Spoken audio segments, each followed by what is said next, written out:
So the split squat is a pretty essential component for learning the lunge if that's a movement that you already struggle with. So let's break down some essentials of the technique.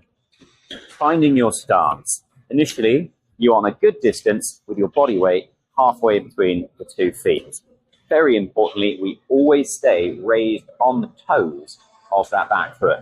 If I'm trying to keep my heel down, that's going to put a big strain through my calf muscle and probably force me to start pushing my hips backwards.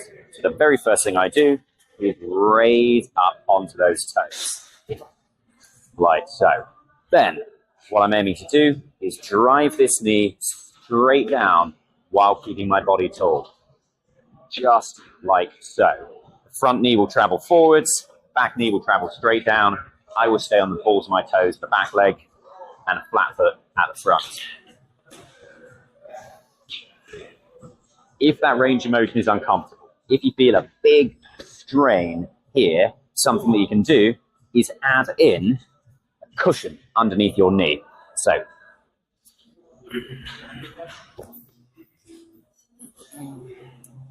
I'm going to use this core bag here to provide a buffer so that when I come down, that tells me gone far enough, I can come back up again.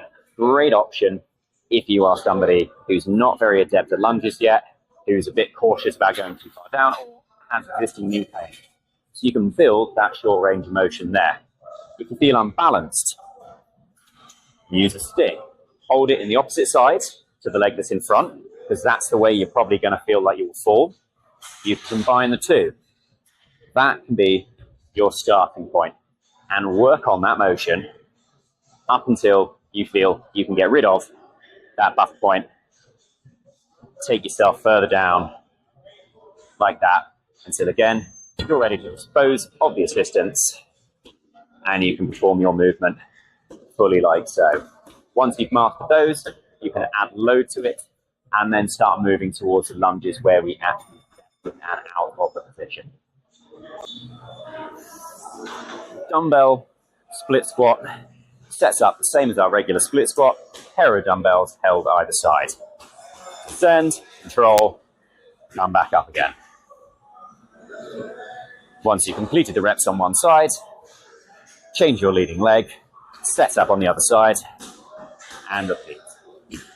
So our goblet split squat sets up the same as our body weight, but we hold our weight out in front of our chest. That puts a greater demand on our core muscles and our arms to support this weight and stay upright.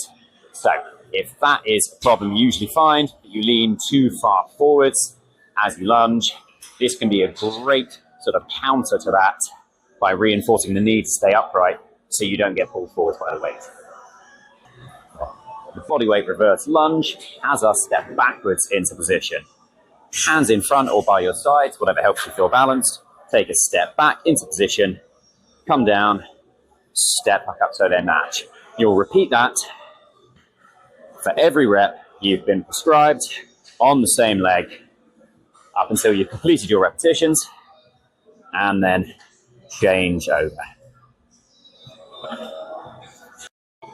The alternating bodyweight lunge now begins to challenge us with coordination.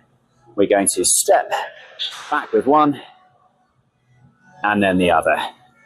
If this is a challenging movement for you in terms of balance and coordination, I'd recommend stepping back to the single-sided reverse lunge or even the split squat until you've mastered your distance, your depth, and then you can start to add the movement back in.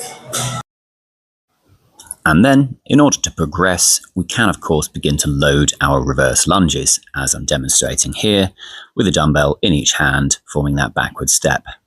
We could also choose the goblet variation, holding in front of the body just a singular weight. I've demonstrated this from the side and the front as well, so that you can see I'm maintaining that hip width stance as I perform my lunges. Then I've added in one more variation. Something to work up to is a hand-supported Bulgarian split squat. So one hand holds a weight while the other helps support you for your balance, usually the most challenging aspect of the movement, while the other foot is resting up on a box behind you.